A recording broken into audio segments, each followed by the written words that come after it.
26번입니다. 보시면 가종교에 대한 설명인데요. 지금 해미순교 성지가 전 세계 30여 배 되는 국제 성지 중 하나래요. 그리고 여기 결정적인 힌트. 병임박해 당시에 삐리리 신자들이 죽임을 당했던 이곳은 종교적 의미를 지닌 지역이래요. 이건 지금 뭘까요? 병임박해 보고 바로 알아야죠. 천주교입니다. 천주교. 천주교와 관련된 내용을 찾으면 되는 건데 흥성대원군이 집권했던 시기 때 러시아가 연해주 블라디보스토크로 스르륵 내려옵니다. 그러자 흥성대원군이 얘를 덜어내고 싶어. 그래서 어떻게 하냐? 국내에 있던 프랑스 선교사를 부르죠. 천주교 신자를요. 신부를 부릅니다. 그러면서 얘기를 하죠. 야, 니들 중국에 프랑스 군대가 있던데 여기다 연락을 해서 너희 군대로 이 러시아 군대를 좀 쫓아내주면 안 되겠니? 그러면 너희들에게 종교의 자유를 줄게. 그러자 프랑스 선교사들이 막말 같은 소리 하지 마라. 우리는 오로지 종교적인 이유로만 움직일 뿐 이런 정치적인 이유로 움직이진 않겠다. 그러자 흥성대원군 그래? 안 되겠니? 알았어. 다 죽여버리죠. 그게 병임박해입니다. 이걸 빌미로 프랑스가 감히 어디 조선 나부랭이가 프랑스 국민을 죽이는데 대규모 군대를 끌고 오죠. 그게 바로 병인양요의 시작이죠. 그래서 병인양요의 배경이 병인박해고 그리고 여기서 말하고 있는 종교는 천주교입니다. 그러면 국가에서 천주교를 왜 탄압할까요? 간단하죠. 하느님은 여러분들과 저를 구분하지 않습니다. 하느님은 왕, 노비, 상인을 구분하지 않습니다. 인간 평등 사상, 조선은 신분제 사회, 탄압할 수밖에 없죠. 그리고 천주교는 하느님 유일신이에요. 그래서 조상신에게 제사를 지내는 거 허용하지 않습니다. 그렇지만 조선은 성리학 사회, 제사를 필수로 지내야 되죠. 그러니까 당연히 탄압이 들어갈 수밖에 없겠죠. 그래서 이런 탄압을 받았던 거고 그리고 이제 정답을 찾아볼게요. 1번에 미륵불. 미륵 부처를 믿는 미륵신앙을 얘기를 해요, 여러분들. 이 미륵신앙 같은 경우는 유행했던 시기가 항상 혼란했던 시기 때 인기를 많이 끌어요. 신라 하대, 그리고 조선 후기 때. 미륵 부처가 어떤 부처냐? 58억만 년, 7천만 년 만에 등장을 해요. 똥 등장을 해서 어떻게? 여러분들의 고통과 여러분들의 소원을 들어주는 부처예요. 근데 언제 등장할지 몰라. 그게 오늘일 수도 있고 내일일 수도 있습니다. 그래서 사회가 혼란스러울 때 항상 농민반란을 일으키면 전부 다 자기가 미륵부처라고 얘기를 하죠. 궁예도 옛날에 자기 스스로 미륵부처라고 얘기를 했었잖아요. 그리고 2번 동경대전과 용담유사 같은 경우는 동학입니다. 동학은 1대 교주였던 최재우가 결국 죽임을 당하자 정부로 탄압받고 죽임을 당하자 2대 교주였던 최시영이 동학을 다시 널리 확장시키기 위해서 이 두 개를 만들어요. 동경대전은 기독교 천주교로 치면은 성경책으로 보시면 되고요. 용담유사 같은 경우는 기독교 천주교로 치면 찬송가로 보시면 됩니다. 그 다음 박준빈을 중심으로 새생활 운동을 전개했던 거는 원불교죠. 원불교. 그리고 4번 같은 경우는 당군 숭배를 통해서 일본에게 나라를 뺏기기 바로 1년 전 1909년에 나철이 주도를 해서 나철이 창시했던 우리 최고의 조상이던 당군을 숭배하는 이것 봐라. 우리는 일본과 클래스가 다른 아주 혈통 있는 민족이다. 민족적 자주정신을 고취시키기 위해서. 바로 대종교죠. 그러면 남아있는 거는 5번 하나네요. 천주교는 재밌는 게 우리나라에 처음 들어올 때 종교로 들어온 게 아니에요.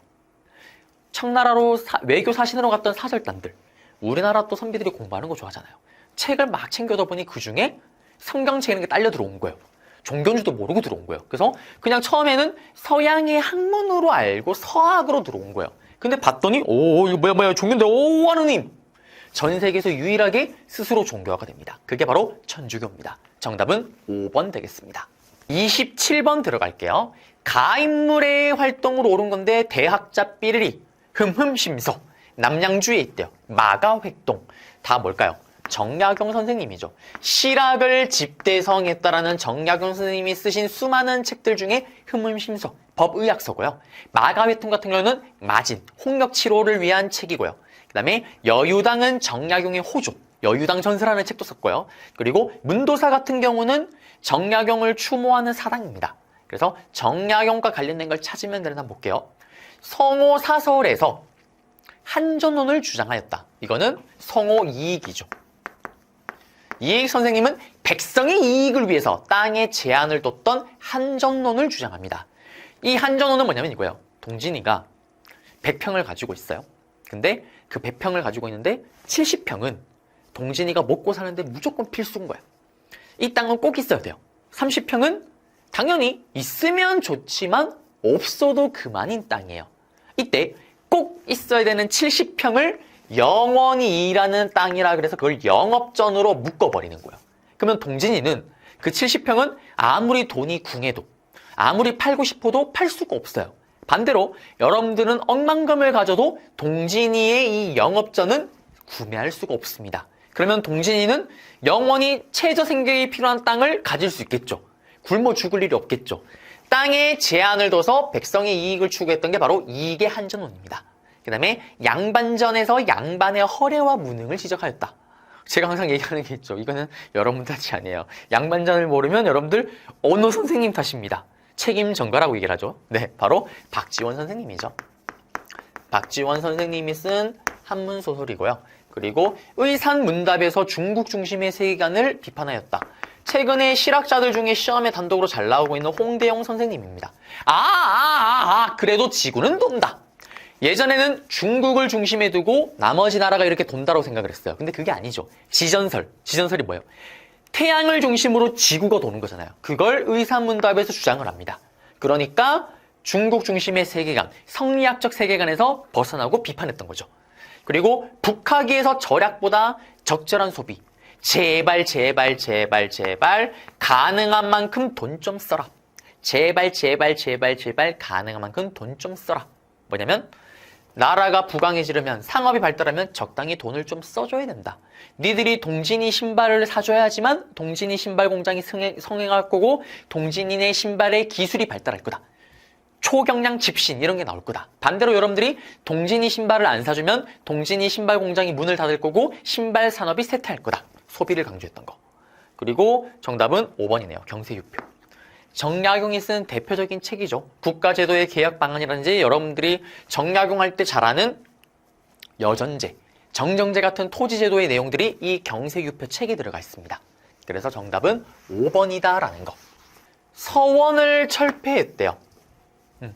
이거 누굽니까? 흥성대원군이죠. 흥성대원군은 조선 후기 세도 정치기의 폐단을 잡기 위해 민들의 생활을 안정시키고 왕권 강화를 위한 두 마리 토끼를 잡기 위해서 뭘 하냐면 붕당의 아지트였던 서원을 그냥 날려버립니다.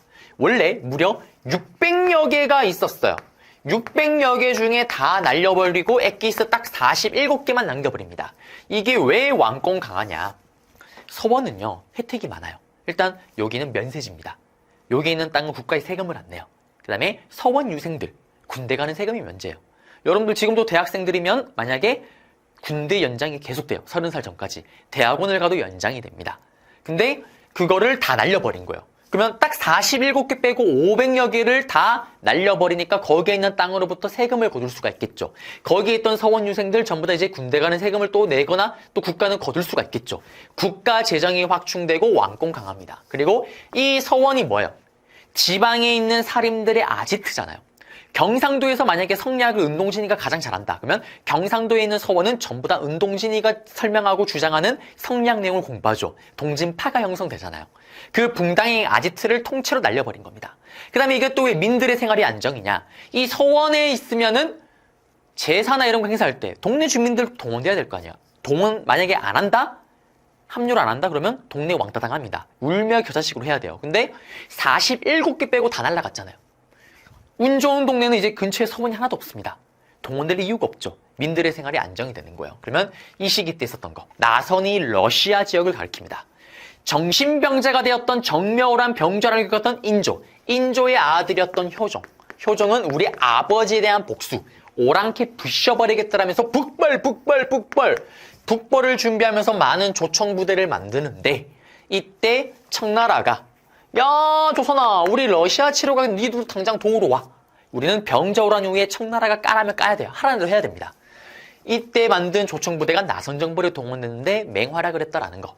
그리고 박규수의 건의로 삼정 이정청이 설치되었다. 이거는 철종 때 있었던 일이에요. 철종 때 진주밀란이 일어납니다. 이때 안핵사라 그래서 농민반란이 일어나면 파견했던 직책이 있어요. 박지원의 손자였던 박규수를 진주밀란을 수습하기 위해서 보냈습니다. 그리고 이 박 교수가 돌아와서 왕에게 보고를 하죠. 지금 이런 혼란스러운 폐단, 온 동네에 일어나고 있는 농민 반란을 잡으려면 농민들을 가장 고통스럽게 하는 세 개의 세금, 삼정의 문란을 잡아야 됩니다. 그 삼정의 문란을 잡기 위한 간청으로 삼정이정청을 만든 후에 잡읍시다라고 이야기를 합니다. 그 다음에 지역차별에 반발해서 홍경래가 봉기하였다. 여기도 세도 정치기 때 쓰레기 같은 탐관오리의 삼정의 문란이 배경이 돼서 일어났던 게 홍경래는 아니고요. 또 이 홍경래는 예전에 고려시대 때 저기 북쪽 지역에 강동 육주 지역입니다. 이 지역에 있는 사람들을 조선시대 때는 차별을 했던 거예요. 그러자 그런 서북민에 대한 차별이 반발이 합쳐서 빵 일어난 게 홍경래난. 세도 정치기 때 가장 먼저 일어난 농민봉기입니다. 세도 정치기는 3대에 걸쳐서 일어나죠. 순조, 헌종, 철종. 여기는 바로 정조의 아들이었던 순조 때 있었던 사건이에요. 그 다음에 제너럴 쇼모노 사건. 정답은 4번이네요. 제너럴 쇼모노. 흥성대원군은 통상수교 거부 정책, 거러 잠그는 세국 정치. 근데 제너럴 쇼모노가 어떻게 대포를 빵빵빵 쏘면서 우리 물건 사줘, 우리 물건 사줘. 꺼지라고 얘기를 하죠. 꺼지면 되는데 대동강을 타고 평양으로 갑니다. 그러면서 거기 지역을 약탈을 하자 다 불질러서 없애버리죠. 이거를 핑계로 쳐들어온 게 바로 미국 신미양요입니다. 병인박해를 계기로 프랑스가 쳐들어왔던 병인양요가 있다면 제너럴 쇼머너 사건을 계기로 쳐들어온 미국의 신미양요가 또 있다는 거. 신의 통공은 정조죠. 정조는 신해년의 모든 상공업을 통하게 합니다. 시전 상인들, 상간에 있는 상인들은 길거리에 파는 자기 물건과 똑같이 파는 상인들이 있으면 그거를 장사를 방해하거나 엎어버릴 수가 있는 거예요. 근데 정조가 그거를 해방시킵니다. 신해년의 모든 상공업을 통하게 하겠다. 이제 길거리에 장사를 하는 거를 풀어주는 거예요. 그러면서 조선 후기 때 상업이 발달하였다라는 거. 정답은 4번 되겠습니다. 29번 문제입니다. 가에 들어갈 내용으로 가장 적절한 건데요. 지금 보시면은 녹두꽃이 피고 지다. 녹두장군 정봉준이죠. 정봉준. 그 다음에 에피소드입니다. 1번에 일단 동학농민운동 이야기를 쭉 시간 순대로 가는 건데 정형적인 레파토리 패턴이야. 클래식한. 시간 순서 흐름을 물어보고 사이에 들어가는 거 찾는 거. 그러면 일단 고부밀란이고요. 첫 번째가. 그리고 전주성을 점령했습니다. 맞죠? 그리고 가요. 가. 그리고 나서 우금치에서 패배를 했대요. 그러면은 여기 가에 들어갈 걸 찾아야 되는데 한번 흐름을 잡아볼게요. 일단 여기서 가장 빠른 거는 고부밀란보다 더 앞의 스토리는 지금 1번은 교조신원운동이네요. 일대 교주였던 최지우가 혹세무민의 죄로 아야 세상을 떠납니다. 정부의 탄압을 받아서요. 세상을 유혹하고 무지한 백성들을 또 혼란스로 현혹시켰다. 동학도 앞에 언급했던 천주교와 마찬가지로 인간평등 사상이 들어갑니다. 조선은 신분제 사회, 탄압을 하려 할 수밖에 없죠. 그러자 최재우가 그렇게 죽고 나서 동학을 믿는 신도들은 최재우의 교주의 신원을 회복하자라는 교조 신원운동을 전개를 해요. 뭐 여기 있는 삼례 집회니 뭐 경복궁 복합상소니 뭐 보훈 집회니 열지만 받아들여지진 않습니다. 그런 상황 속에서 전라도 고부에서는 희대의 슈퍼탄간오리, 지랄병가비, 저병가비가 신나게 백성들을 삥을 뜯죠. 그러자 동학을 믿는 농민들이 에라이샹 들고 일어납니다. 그게 고부밀란이에요. 그러자 정부에서는 기억나세요? 아넥사라고 해서 항상 이렇게 농민반란이라면 파견하는 직책이 있습니다. 이때 이 용태를 파견해서 이 사태를 조사하는데 우리 용태는 차분하고 침착하게 모든 책임은 농민들에게 있습니다. 병갑이는 아주 훌륭한 사또예라는 개소리를 합니다. 그러자 에라이샹 다시 들고 일하는 게 바로 1차 동학농민운동이에요. 어디서? 하얀산, 농민들이 흰 옷을 입고 있으니까 모두 산이 하였습니다. 백산에 모여서 4대 강령을 선포합니다. 그리고 이제 본격적으로 전투가 시작되죠. 전라도에 있는 군대와 황토현에서 싸워서 승리를 거둬요. 똥줄 탔던 고종과 명성황후 수도를 지키는 군대를 보내자 얘들을 황룡촌 동네로 유인해서 작사를 내버립니다. 더 이상 막을 군대가 없네요. 이들은 전주로 들어가죠. 전주성을 점령합니다. 그러자 정부는 또다시 이번에는 청나라에게 헬프미를 요청하죠. 청나라가 들어오자 일본도 같이 들어옵니다. 똥줄 탔던 동학농민군. 일본은 왜 들어오지? 또 당황했던 정부. 차분하고 침착하게 전주성에서 하회와 약속을 하는 전주화약. 그리고 농민들 자기들이 원하는 개혁을 정부가 반영해달라고 얘기를 하죠. 정부가 오케이 콜 받아들이기로 얘기를 합니다. 그러면서 정부는 교정청, 그리고 동학농민군들은 집강소를 설치를 합니다. 그런데 일본이 경복궁을 무단으로 점령하고 교정청을 폐지하고 그리고 청나라를 공격하면서 청일전쟁을 일으키죠. 그러자 본인들이 그렇게 꿈꿨던 개혁이 되려는 순간 일본 때문에 망하자 에라이샹 다시 들고라는 게 바로 2차 동학농민운동. 이때 전라도의 동학을 믿는 남접과 충청도의 동학을 믿는 북접이 남자들의 심장을 뛰게 만드는 논산, 남자들의 심장을 뛰게 만드는 논산에서 모여서 어디로 갑니까? 시금치, 우금치, 시금치를 모여서 영양실조로 패배했다는 그 우금치 전투로 가기 전에 집결을 합니다. 그리고 그곳에서 패하면서 결국 동학농민운동 끝이 나죠. 그러니까 여기 사이에 들어가는 거는 남북접이 논산에 집결하다가 되는 겁니다. 정답은 1번입니다. 다음 상황 이후의 사실로 옳은 건데 이게 최근에 좀 자주 나오는 트렌드긴 하죠. 한성전기회사. 수도에 전기회사가 만들어진대요. 전기가 있어야지 철도나 전차를 만들겠죠. 은하철도 9999. 은하철도 9999. 우리나라 최초의 전차 그리고 전철 전부 다 은하철도 9999. 1899년입니다. 그리고 그 전해 이거 만들려면 전기가 필요하잖아요. 1998년도에 한성전기회사가 만들어져요. 그러니까 지금 이 문제는 이거 이후의 상황을 물어보고 있죠. 그래서 최근에 근대 문물의 수용 문제가 자주 출제가 되는데 트렌드가 뭐냐면 이렇게 기준점으로 대한제국 시기 던져놓고 그리고 오답으로 항상 그 앞에 거. 초기 개화정책 때 우정총국이니 전한국이니 이런 것들을 던져 놓는 거예요. 지금 한번 가볼게요. 그러면 갑신정변이 터졌을 때 명성황후 쪽 사람이었던 민영익이 크게 다치자 어떻게 알렌이 치료에 성공을 하죠. 그러자 감사함을 표현하면서 근대 병원을 세웁니다. 그게 바로 강혜원이었고 곧바로 이름이 바뀌면서 옛날에 드라마로도 제작이 됐었어요. 제중원입니다. 이건 1885년이에요.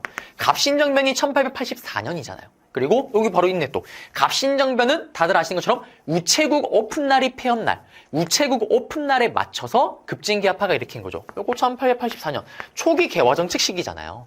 그 다음에 방문국에서 한성순보, 우리나라 최초의 신문이죠. 이거는 1883년.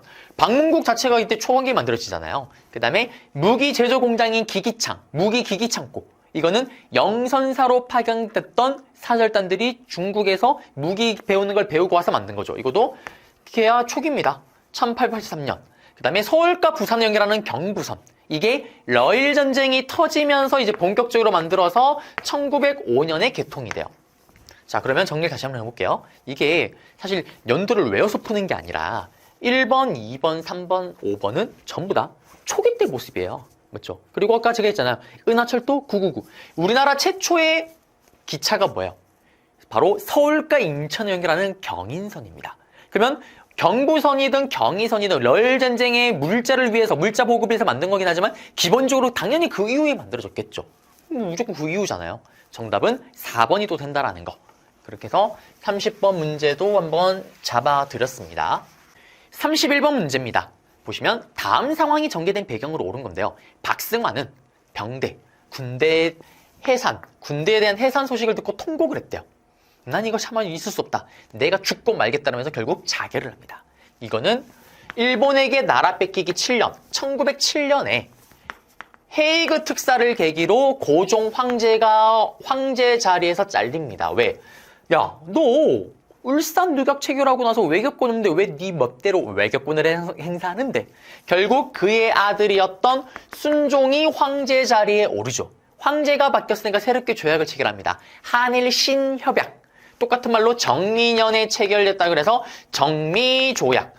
똑같은 말로 7개 핵심 내용이 있다 그래서 정미7조약. 여기에 부속각서의 내용으로 바로 군대 해산 내용이 들어갑니다. 그러면은 정답은 정미7조약이죠. 1번이죠, 1번. 백오인 사건을 조작하였다. 이거는 일본에게 나라 뺏기고 나서 1년 후에요. 1년 후에 일본은 눈의 가시였던 신민회를 해산시키고 싶습니다. 그래서 사건을 조작을 해서 안명근, 안중근의 사촌동생이 독립운동을 하려다는 명목으로 그 뒤에 배후에 신민회가 있다는 이유로 다 핵심 멤버를 잡아서 해산시키죠. 그 다음에 초대 총독으로 데라우치, 이거는 일본에게 나라 뺏기고 나서죠. 이거 이후죠. 그 다음에 배경이 될 수가 없고, 기후각서가 뭐냐면은 의병들을 잡았는데 처벌할 수 있는 방법이 없는 거예요. 그래서 일본이 우리나라를 뺏기 1년 전에 기후각서를 체결해서 우리의 또 권한을 뺏어갔고요. 그 다음에 일진해가 한일합방을 촉구하는 성명. 일본에게 이제 나라를 넘길 때가 됐다. 이거도 일본에게 나라 뺏기기 바로 직전의 상황이고, 이거랑 군대 예산이랑은 전혀 관련이 없죠. 그래서 정답은 1번 되겠습니다. 32번 문제입니다. 밑줄근 이 개혁의 내용으로 옳은 건데요. 지금 보시게 되면은 고종실록에 12월의 기록이 없대요. 1895년. 왜냐면 11월 16일 다음 날인 1890년 1월 1일이 됐대요. 그 다음 날이. 어잉? 이건 이 개혁 때문에 태양이야. 태양을 피해야 된다라는. 바로 무슨 개혁일까요? 아름다운 미미미미미미미미 아름다운 미미미미미미 아름다운 사람은 태양을 피해야 됩니다. 얼굴에 주근깨가 생겨요. 태양력. 아름다운 사람은 남자는 무슨 빨? 머리빨. 단발령이 전부 다 이 율미 개혁인데요. 이 율미 개혁 중에 가장 주목할 만한 게 이 태양력입니다. 이게 뭐냐면 양력. 날짜를 서양의 날짜에 맞추는 거예요. 우리는 우리 식대로 가고 있었는데. 그러니까 이걸 맞추다 보니 뜬금없이 11월 16일 날 그 다음 날부터 갑자기 서양 날짜에 맞추다 보니 1월 1일부터 시작을 해버린 거예요. 그러니까 어이없는 일이 생기죠. 보세요. 12월이 없잖아요. 12월에 제사를 지내야 되는 집 같은 경우 난리가 나는 거예요. 제사를 지내야 되는데. 그래서 여러분들 뭐 어떤 집에 따라서는 음력 생일을 지내는 사람도 있고 양력 생일을 지내는 사람도 있잖아요. 그런 일이 벌어졌던 게 바로 이 을미 개혁 때입니다. 그러면 이 을미 개혁 때 내용을 찾으면 되는데 한번 보겠습니다. 지계하문을 설립했대요. 땅지, 땅 계약서를 발급하는, 땅을 정확하게 토지 측량을 해서 정확하게 땅 문서를 발급했던, 요거는 대한제국 시기 때 있었던 광무개혁이죠. 광무개혁입니다. 그리고 2번에 대한국 국제를 반포하였다. 대한제국. 여기는 광무개혁의 핵심이 뭐예요? 황제권 몰빵이죠. 그래서 그 내용을 잘 담고 있는 게 대한국 국제입니다. 대한제국 황제는 무한한 군권을 누린다. 대한제국 황제는 육해군을 통솔한다 같은. 틀렸고요. 그 다음에 정답은 3번이죠. 건양이라는 연호를 제정하였다. 이게 태양력이랑 원플원이에요, 여러분들. 태양력이 서양의 날짜에 맞춰서 우리 날짜를 1월 1일로 맞춰서 같이 진행을 하는 거고, 그러면서 우리는 연호를 뭐라고 쓰냐? 양력에 맞춰서 새롭게 건국을 했다라는 건양이라는 연호를 사용합니다. 정답은 3번. 그 다음에 4번에 교정청. 이거 제가 앞에서 동학농민운동할 때 이야기를 해드렸잖아요. 동학농민운동 때 전주성을 점령하고 나서 전주성에서 화해와 약속을 하게 되는 전주화약이 체결되자 농민들이 자기들이 원하는 계약을 반영해달라고 하자 알았어, 반영할게 라면서 정부가 만든 게 교정청. 틀렸고, 그 다음에 오군영을 2영으로 통합하였다. 이렇게 3개, 원래 5개의 군대가 있던 거를 3개를 자르고 2개의 군대로 만들고 세이브한 돈으로 만든 게 바로 특별한 기술을 가졌던 별기군이죠. 이거는 초기 고종 임금의 개화 정책입니다. 이거 앞에 스토리죠. 정답은 3번 되겠습니다. 우리 할머니 갤리코. 그 다음에 할아버지랑 결혼하기로 했어요. 그 다음에 이곳으로 갔대요. 당시 포화라고 불리는 곳. 이곳에는 1903년에 처음으로 이때 우리나라 이민자들이 갑니다. 이곳이 어디냐? 사탕수수나 아니면은 뭐 군수공장 이런 데 동원됐는데요. 이때 이 지역은 하와이입니다. 하와이인데, 그리고 여기 보시면 호놀룰루, 여기도 하와이 지역이에요. 우리 나철이 만들었던 대종교, 일본에게 나라 뺏기고 나서 이 대종교가 북간도로 넘어갑니다. 그러면서 그 북간도에서 만들었던 독립군이 바로 중강단이에요. 이게 확대 개편된 게 바로 북로군정소군이죠. 그 다음에 권업회. 권업회라는 조직에서 권업신문을 만드는데 열심히 일해야 된다. 근명성실하게. 권업회. 어디서? 완전 남의 나라니까. 여기는 완전 남의 나라. 중국이 아니라 여기는 연해주 블라디보스토크로 얘기를 합니다. 그 다음에 사회주의 계열의 한인 사회당이 조직되었다. 여기는 또 연해주 블라디보스토크예요. 러시아 혁명이 일어나자 이때 발맞춰서 사회주의 계열이 중심이 돼서 만든 게 한인사회당입니다. 그 다음 독립군 양성을 위한 신흥무관학교. 시옷. 일본에게 나라 뺏기기 전에 만들어졌던 비밀결사의 애국계몽운동 계열단체 신민회. 신민회가 일본에게 나라를 뺏기기 전에 국외 독립운동 기지를 건설하죠. 그때 일환으로 건설됐던 게 서간도의 삼원보, 그리고 미래를 위한 준비로 만든 학교가 신흥강습소. 이 신흥강습소가 확대 개편된 게 신흥무관학교. 여기는 시오 서간도입니다. 서간도. 정답 남은 건 5번이죠. 대조선 국민군단. 하와이에서 박용만이 주도를 해서 독립군을 만들어요. 그게 대조선 국민군단입니다. 이 대조선 국민군단 같은 경우는 평상시에는 농사일을 하고 본인 본업을 하다가 쉬는 시간 이제 일 끝나고 났을 때 군사훈련을 하는 겁니다. 그게 바로 대조선 국민군단이었고요. 그래서 정답은 5번 되겠습니다. 이런 형태 문제도 사실상 거의 매회 출제가 되고 있죠. 각 지역에 있었던 민족운동, 독립운동을 물어보고 있는 거예요. 34번입니다. 다음 기사가 나오게 된 거 보시면 총독의 임용 범위를 확장하고 그리고 문화적 정치 기초를 확립한대요. 문화통치죠. 바로 1920년대 일본의 식민 통치였던 2기. 우리를 우쭈쭈 달래줬던 문화통치입니다. 이게 일어났던 배경이 뭐예요? 바로 1919년에 있었던 3.1운동. 정답을 일단 찾아야 되겠죠? 3.1운동입니다. 정답은 바로 나오네요. 1번이에요. 3.1운동 때문에 일본에 10년 가까이 이어졌던 정확하게 9년이죠. 일본의 1기 때 식민 통치였던 무단 통치. 조선인지 이 새끼들이 독립이나 광복이나 생각을 못하게끔 두드려 패버리겠다. 무식하게 두드려 팼던 그 무단 통치, 헌병 통치가 진행되고 있다가 1919년, 9년이 지난 후에 200만 명이 들고 일어나는 3.1운동이 일어납니다. 이때도 일본은 무단 통치 시기, 헌병 경찰이 가혹하게 진압을 하죠. 근데 이때 일본이 느꼈던 점이 뭘까요? 이야, 얘들 대단하다. 얘들 10년을 두드려 패면은 찍소리 못할 줄 알았는데 그게 아니라 대한독립 만세를 외치네. 이제 두드려 패서는 안 되겠다. 컨셉을 좀 바꿔보자 라면서 우쭈쭈 우리를 달래주는 문화통치로 바꾸게 됩니다. 그러면서 말로만 달래주는 거예요. 이제 조선 총독부의 총독, 군인 출신하고 경영학과 나온 사람도 할게. 문관 출신을 또 뽑을게 라고 하지만 문관 출신을 뽑은 적이 단 한 번도 없습니다. 그 다음 이제 총칼 버릴게. 헌병 경찰제도 이제 안 할게 라고 하지만 대신 경찰의 인원 장비수를 3배, 6배, 9배까지 늘리죠. 이런 식으로 장난질을 치는 게 바로 2기 문화통치 시기고 이거의 배경이 3.1운동이다라는 거. 자, 그 다음에 2번 볼게요. 조선 사상범 예방 구급령인데 이거는 41년도예요. 일본이 1930년대, 40년대 전쟁에 미쳐가잖아요. 31년도에 만주사변, 37년도에 중일전쟁, 41년도 태평양 전쟁. 전쟁 스케일이 커지면 커질수록 식민지로부터 수탈해가는 강도도 더욱더 세지긴 하지만 그 식민지에 있는 백성들을 완벽하게 통제를 해야 됩니다. 그 통제 일환으로 나온 게 이거예요. 독립운동을 왠지 할 것 같아, 동진이가. 동진아, 너의 얼굴은 독립운동가의 상이야. 그냥 미리 예방 차원에 데려가다가 감금시켜버립니다. 그게 이 시기 때요. 전쟁에 미쳐가던. 안을 통제를 해야 되니까요. 그 다음에 분하로드 운동이 동아일보를 중심으로 이거는 문맹퇴치 운동이죠.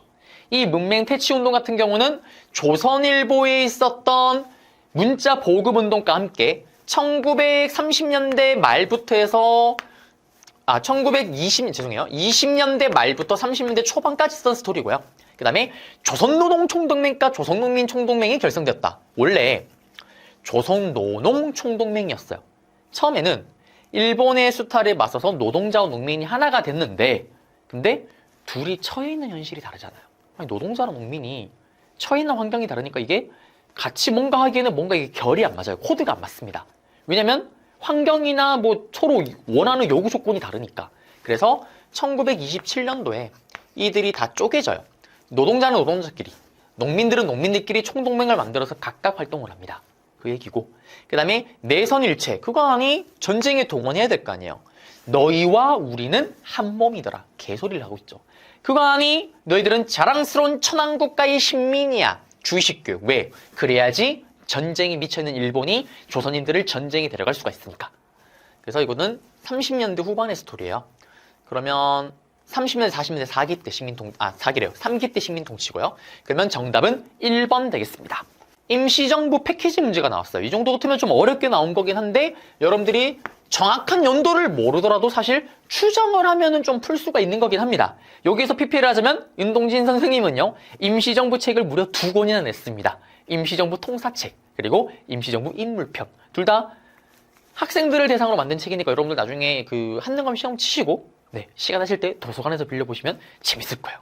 특히 인물편 강추입니다. 돌아가서. 자, 가와 다를 작성한 순서인데요. 지금 보시면 아까 봤던 그 3.1운동을 계기로 우리는 제대로 된 리더나 정부가 있으면 참 좋았을 텐데라는 아쉬움 속에 바로 1919년 3.1운동이 일어나자마자 임시정부가 수립이 됩니다. 근데 이 임시정부의 위치가 어디냐면 상하이예요.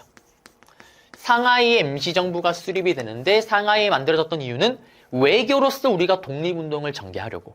우리나라 한반도가 독립을 했는데 지금 정부가 상하이에 있잖아요. 상하이에 강대국들의 외교 대사관들이 싹 다 몰려 있습니다. 그들의 지원을 받아서 독립운동을 하려고. 그래서 열심히 외교를 중심으로 독립운동을 전개를 해요. 근데 이런 젠장 빌어먹을, 안타깝게도 이게 성과가 없습니다.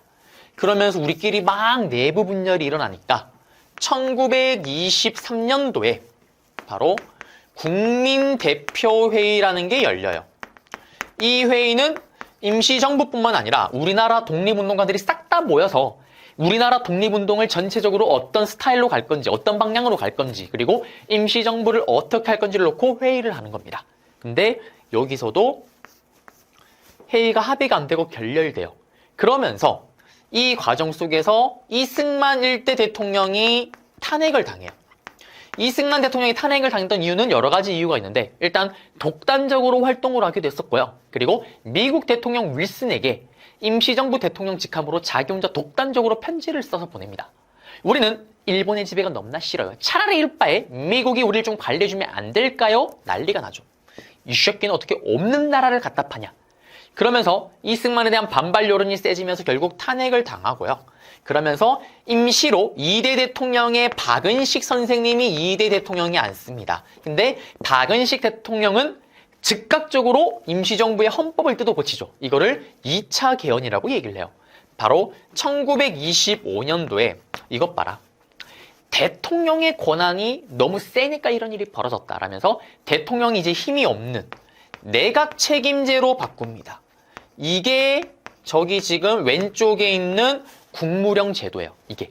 그런데 바꾸고 났더니 사람이 아무도 없어요.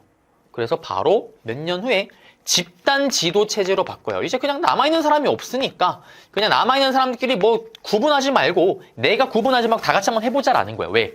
국민대표회의가 끝난 이후에 독립운동가가 다 뛰쳐나갑니다. 합의가 안 되면서. 그러면서 처음 시작할 때만 해도 분명히 우리나라 전체를 대표하는 최고의 독립운동 단체였던 임시정부가 이 국민대표회의 결렬 이후에는 여러 독립운동 단체들 중에 하나에 불과한 존재가 돼버린 거예요.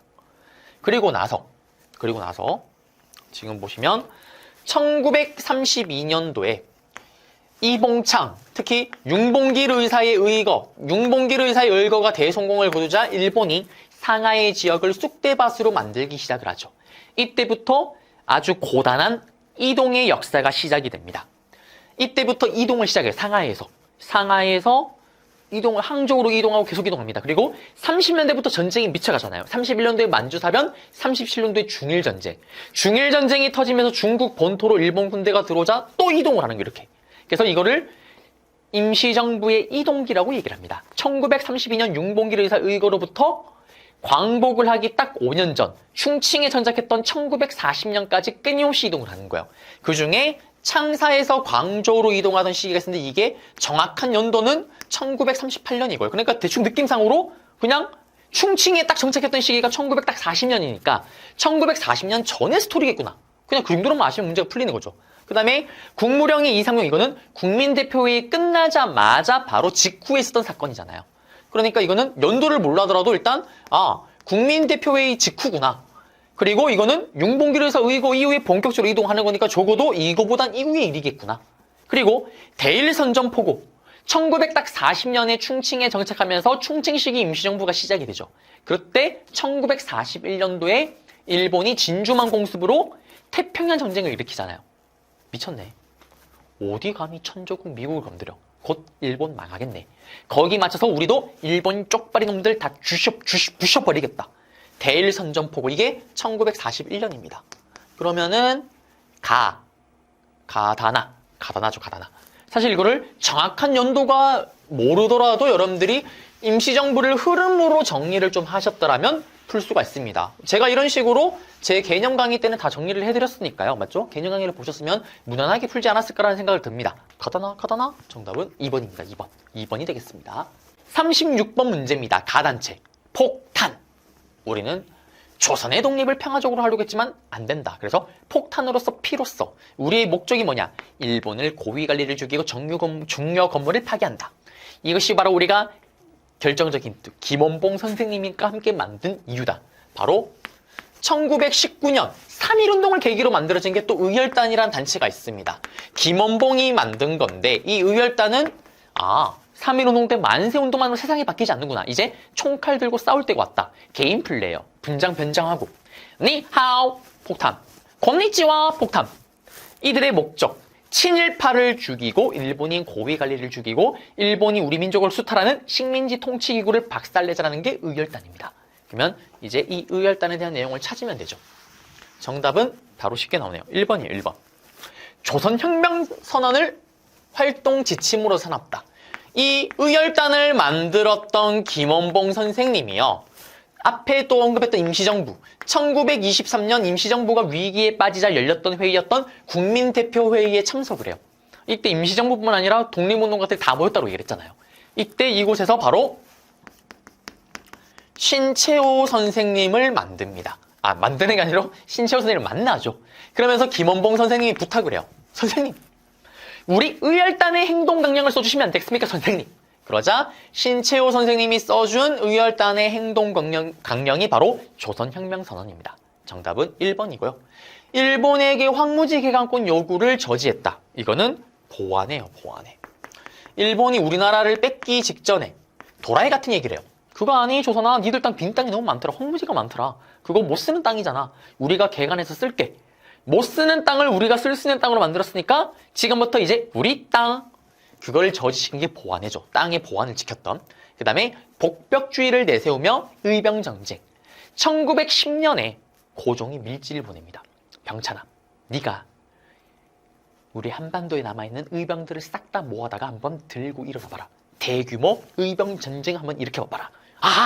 그러면서 1912년에 만들어진 단체가 바로 독립을 위해서 의려운 군대, 의병이 모였다는 독립의군부입니다. 이들은 고종이 밀지를 받아서 만들어졌잖아요. 임병찬이 만든 건데. 그래서 광복된 이후에 꿈꿨던 나라가 뭐냐? 돌아올 벽,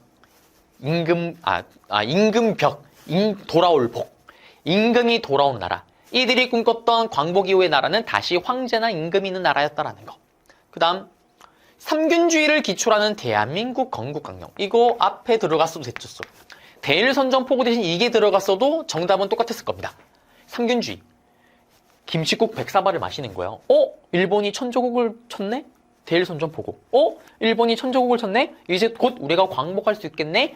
조소왕의 삼균주의의 컨셉으로 대한민국 건국강령을 1941년에 때리는 거예요. 적어도 광복 이후의 나라는 세 가지만큼은 균등하게 많은 사람들에게 기회를 주겠다. 정치, 경제, 교육입니다.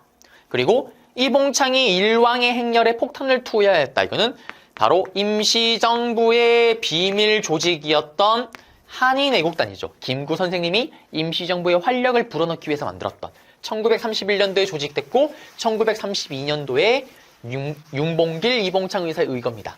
36번의 문제는 정답이 1번이겠습니다. 37번입니다. 밑줄근 이 시기에 시행된 일본의 정책인데 나가사키 원폭 피해, 그리고 국민징용령, 우리나라 사람들, 노동자들 막 데려가는 이 시기래요.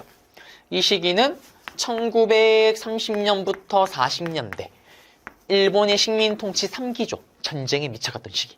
31년도에 만주사변, 37년도에 중일전쟁, 41년도에 태평양전쟁. 전쟁 스케일이 커지면 커질수록 식민지로부터 뜯어가는 강도는 더욱더 세집니다. 특히 중일전쟁 이후에 1938년도에 국가총동원령. 모든 걸 총동원하겠다. 위안부 강제징용 문제가 다 그때부터 시작이 됐다라는 거. 그럼 이 시기 때 볼 수 있는 거. 정답은 바로 나오네요. 1번입니다. 애국반을 조직해서 한국인의 생활을 통제하였다. 이 애국반이 지금 또 이제 많이 사라졌죠. 저 어릴 때만 해도 많았던 반상회의 전신이에요. 이 애국반을 조직해서 뭐 할까요? 한국인의 정신을 통일시키는 거예요. 조직을 구성을 해서. 예를 들면 야 이번에 전쟁 물자 동원해야 되니까 집에 있는 녹그릇 있으면 다 가져와. 이거 다 조사하는 거예요. 동진의 집은 녹그릇이 3개가 되고 다 조사하는 거예요. 그 다음에 동진의 집은 이번에 일장기를 개양 안 했더라. 일본어를 잘 안 쓰더라. 이런 거 다 조사하는 거예요. 통제하는 거. 그 다음에 이번에 헌병경찰제도는 1기조 1910년대. 조선이 다시는 독립이라는 생각을 못하게끔 무식하게 두드려 팼던 거. 경찰이 헌병, 군인, 대빵 무섭게 통제하는 거. 그 다음에 치안유지법은 2기 때. 정확한 연도로는 1925년입니다.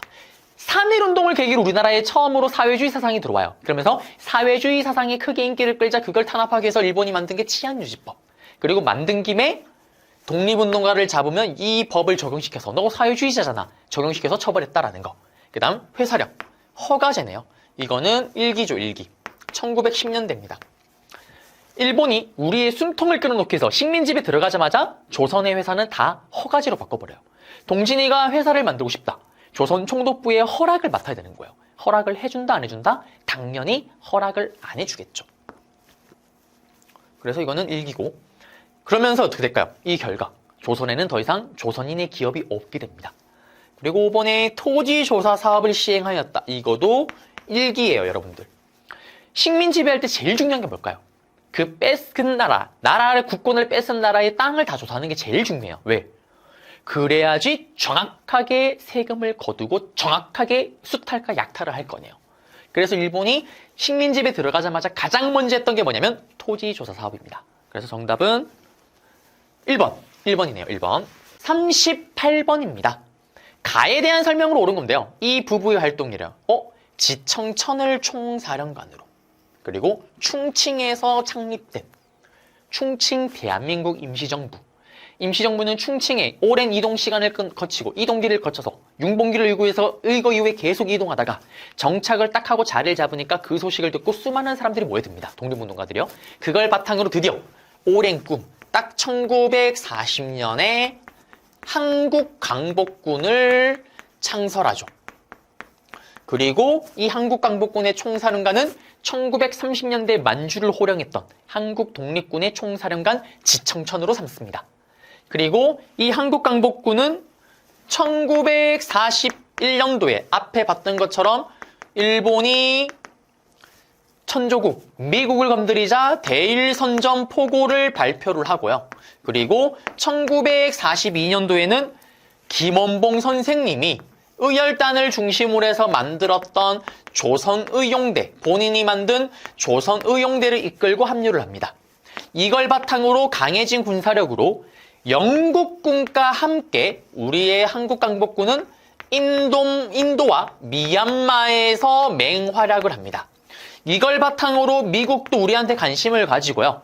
광복을 했던 그 해 미국과 대박사건, 국내 본토 한반도로 들어가기 위한 이글 프로젝트, 독수리 작전, 국내 진공 작전을 준비를 합니다.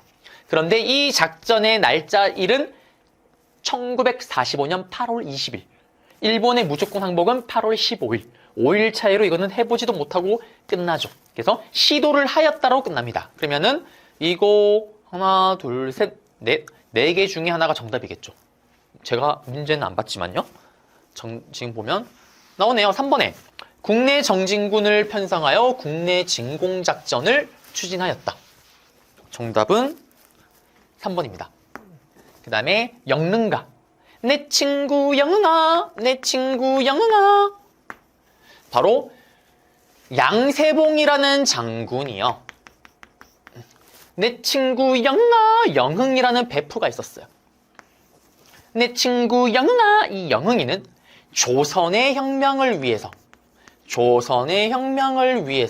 중국에서 의료운 용사가 되었습니다. 무슨 말이냐? 1930년대 31년에 만주사변이 터지면서 만주를 뺏긴 중국, 우리의 만주 독립군과 함께 일본과 싸우자고 얘기를 하죠. 그러면서 양세봉 장군은 조선의 혁명을 위해서 조선혁명군을 이끌고 중국의 의료용사가 되었다. 중국의 의영군과 함께 연합작전을 펼쳐서 영릉과 흥경성에서 대승을 거뒀다. 그 다음에 중국의 팔로군의 연합해서 같이 싸웠던 이거는 조선의용군입니다. 앞에 42년도에 김원봉이 합류했던 조선의용대. 이 조선의용대가 김원봉을 버리고 마오쩌둥, 중국의 공산당이 있다라는 지역으로 올라갑니다. 이때 올라갔던 애들을 조선의용대 화북지대라고 얘기를 하는데 이 올라갔던 애들이 마오쩌둥의 군대와 함께 싸워요. 일본 군과. 근데 중국 공산당 마오쩌둥 군대 안에 조선인이 있었던 거예요. 그들과 함께 만든 사회주의 정부가 예난에 만들어진 조선독립동맹입니다. 충칭에는 대한민국 임시정부 민족주의 계열이, 예난에는 광복 직전에 조선독립동맹이 만들어진 거예요. 그 예하의 군대가 조선의용대입니다. 그리고 중국 본토 내에서 만들어진 최초의 한인 무장부대는 바로 앞에 제가 써드렸던 42년도에 한국광복군에 합류를 했던 조선의용대예요. 김원봉 선생님이 만든 조선의용대는 중일전쟁이 터지고 나서 그 다음에였던 1938년에 우한, 항코우에서 조선의용대를 만듭니다. 그러니까 만주에서 만들어진 거는 독립군이 훨씬 빠르긴 한데 만주 말고 중국 관내가 뭐냐면 만리장성 안을 얘기를 하는 거예요. 중국 본토. 이 중국 본토 내에서 가장 먼저 만들어진 군대는 조선의용대입니다. 지금 한국광복군은 이거 2년 후잖아요. 충칭 정착 40년이니까 1940년에 만들어졌던 거고. 그 다음에 자유시로 이동했대요. 이거는 1920년대 초반의 스토리죠. 3.1운동이 끝나고 나서 만세로 세상이 안 바뀌네. 봉오동 천산이 대첩. 그러자 빠친 일본이 만주 간도를 박살내는 간도 참변. 그거 피해서 밀산으로 갔다가 자유시로 들어가는 거. 이거 1920년대 스토리죠. 네. 20년대 초반의 스토리. 그러면 38번 문제는 정답이 3번이 되겠습니다. 39번 문제입니다. 다음 자료의 상황이 나타나게 된 배경으로 적절한 거래요. 지금 보시면은 조국의 관두에서 이 위기를 극복할 가장 중요한 지점에서 지금 보시면 조국의 남북 통일과 민주독립을 촉진하기 위해서는 지금 더블김, 김구와 김규식 박사, 대한민국 임시정부 시기에 주석이었던 김구와 부주석이었던 김규식 박사의 제언으로 남북정치 협상이 정적으로 이루어졌대요. 지금 우리는 보세요. 1945년 8월 15일 날 광복을 맞이를 했어요. 광복을 맞이하고 우리가 대한민국 정부가 수립되는 게 언제냐면 딱 3년 후였던 1948년 8월 15일입니다. 그러면 이 3년 동안에 남한 내에서 또 한반도에서는 정부 수립을 위한 치열한 투쟁과 어떻게 보면 엄청난 사건들이 벌어져요. 그리고 지금 여기 나오는 거는 뭐냐면 남북 협상입니다. 김구 선생님과 더블김, 김구 선생님께서 김구와 김규식 선생님께서 주도했던 김구 선생님이 이때 유명한 말씀을 남기죠. 나는 38도선을 쓰고 배월지연지연정 남한만의 단독 정부는 있을 수가 없다. 그러면 이런 일이 왜 벌어졌냐? 그 배경을 보겠습니다. 배경 얘기하면서 바로 정답을 얘기를 해드릴게요. 지금 보시면은 이거죠. 3번. 한반도의 정부 수립 문제를 놓고 미국과 소련이 치열하게 대립을 하고요. 또 우리나라 사람들끼리는 민족주의 계열, 사회주의 계열이 치열하게 대립을 합니다. 그러니까 이게 합의가 안 되는 거예요. 합의가 안 되자 남한의 주도권을 틀어지고 있던 미국이 이 문제를 유엔에 넘겨버리죠. 그러자 유엔에서는 처음 이렇게 얘기를 해요. 그래? 그러면 인구 비례에 맞춰서 선거를 내. 총선거를. 그러자 북한을 잡고 있는 소련과 북한이 반대를 해요. 왜? 북한이 인구가 적잖아요. 남한보다. 아니 자기들 인구가 적은데 굳이 불리한 싸움을 시작할 필요가 없죠. 거절합니다.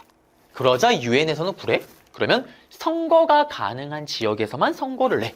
선거가 가능한 지역은 남한밖에 없잖아요. 그러면서 남한만의 단독 총선거가 결정이 나버린 거예요. 대박이죠. 그러면 선거가 가능한 지역이 남한밖에 없으면 남한만의 선거라는 거고 남한만의 정부가 수립되는 거다. 그 순간 분단이 기정사실화가 되는 거잖아요. 그래서 1948년 50 총선거를 앞두고 이거는 용납할 수 없다라면서 김구를 따르는 김규식과 여러 지지자들이 남북협상을 주도했던 거예요. 그리고 남북협상을 실제로 추진합니다. 김구 선생님이 북으로 가서 김두봉, 김일성을 실제로 만나기도 해요. 그렇지만 합의가 안 되겠죠. 합의가 됐으면 우리가 이렇게 분단의 고통을 겪을 필요가 없었겠죠. 그 내용이죠. 그래서 정답은 3번입니다. 배경은. 1번에 허정 과도 정부에서 헌법이 개정되었다. 이거는 4.19 혁명이죠.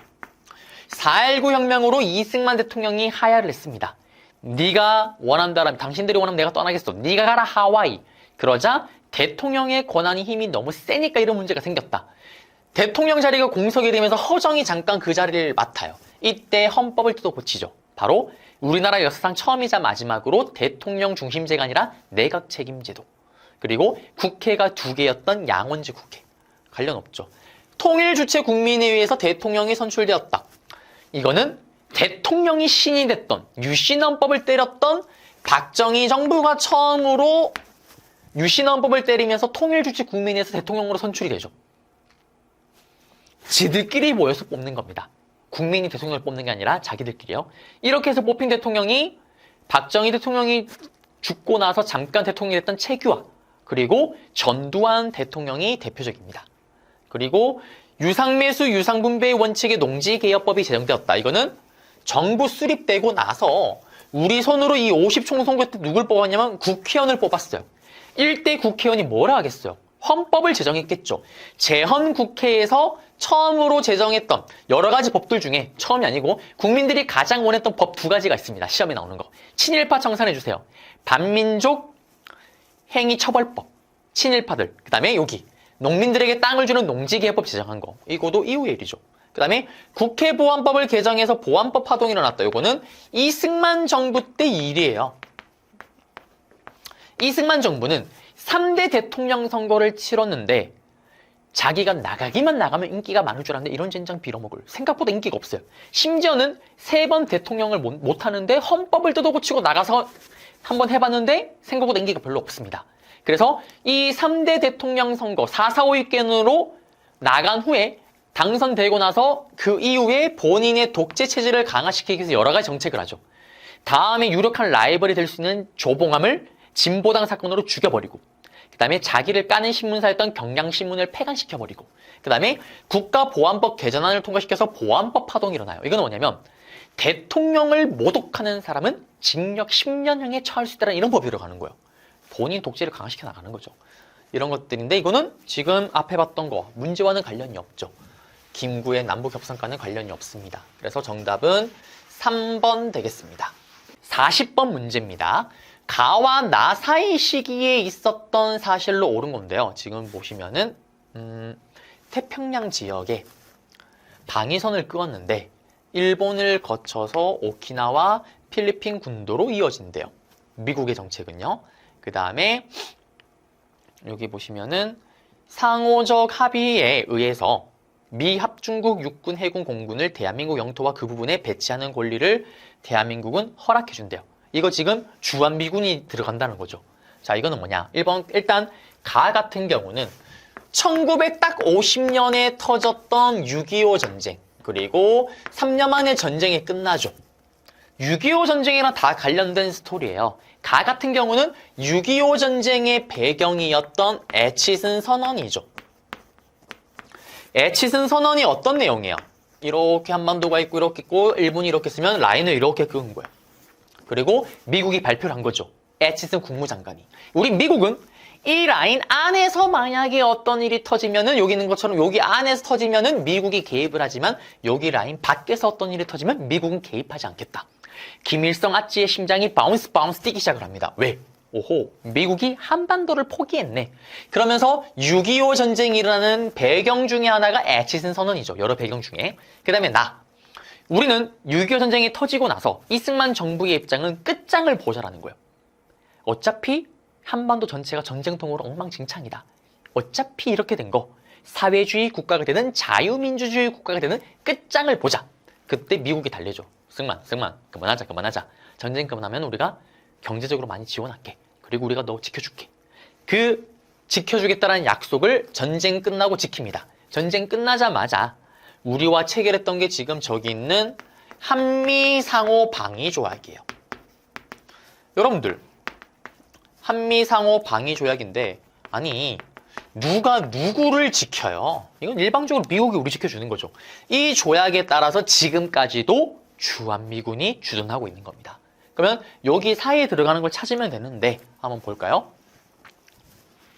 1번에 좌우합작위원회. 이거는 대한민국 정부가 수립되기 전이에요. 6.25 전쟁 지금 예치선언 전부 다 1950년대 이거 전이죠. 왜? 지금 통일정부 수립을 놓고 사회주의와 민족주의 계열의 대열이 너무 심하니까 야 이러다 진짜 부담되겠다. 우리 이러지 말고 한번 만나서 이야기를 해보자. 라면서 만났던 게 좌우합작 운동이고 만나서 만든 조직이 좌우합작위원회고 만나서 발표한 게 좌우합작 실현칙이죠. 물론 결렬. 그 다음에 여수 순천 11구 사건은 대한민국 정부가 수립됐던 그 해에 있었던 거예요.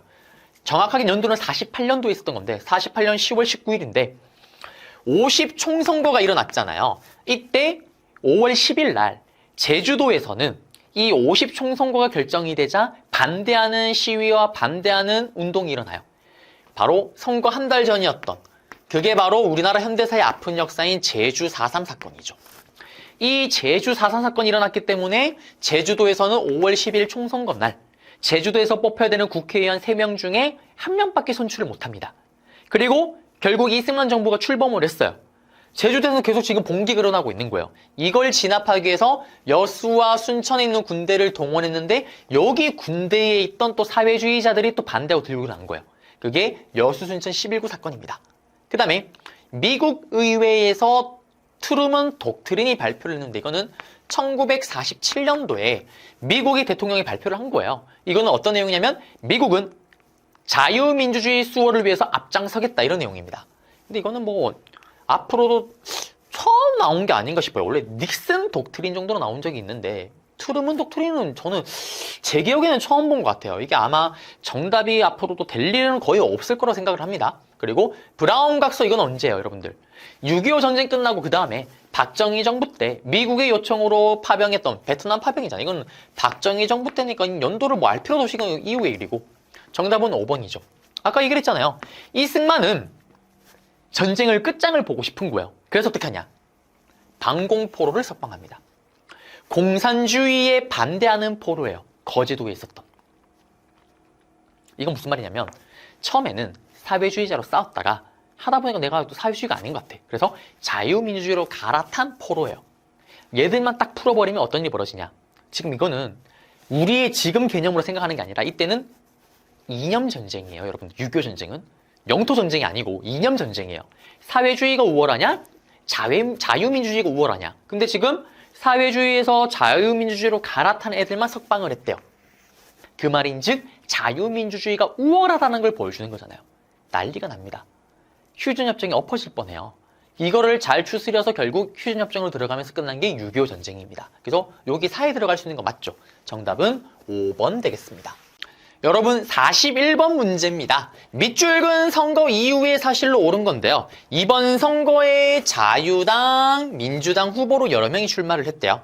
그리고 여당은 대통령이 소속된 당을 여당, 대통령이 소속되지 않은 당을 야당이라고 하는데요. 현 대통령은 3선을, 야당은 정권교체를 주장하고 있는데 지금 포스터에 보면은 장면, 신익희, 그 다음에 조봉암, 리기붕, 이승만 이렇게 보여 있습니다.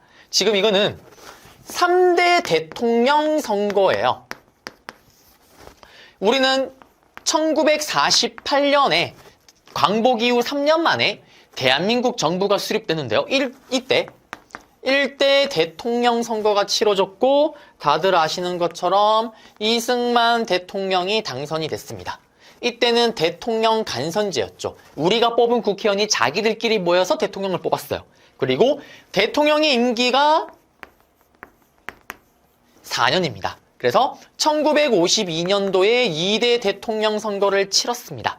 그런데 전쟁 도중에 이 선거를 치르는 건데 이승만 대통령의 반대쪽 당, 야당의 국회의원이 압승을 거두니까 도저히 그냥 정상적인 방법으로는 승리가 불가능하죠. 그래서 헌법을 뜯어고치고 대통령을 이제는 직선제, 국민들이 직접 뽑는 형태로 해서 이승만 대통령이 다시 한번 당선이 됩니다.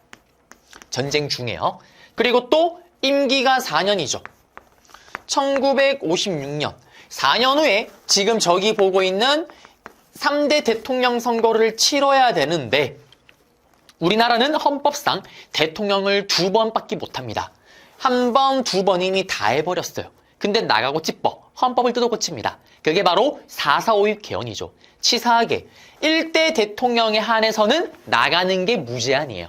그래서 본인만 적용이 되는 거죠.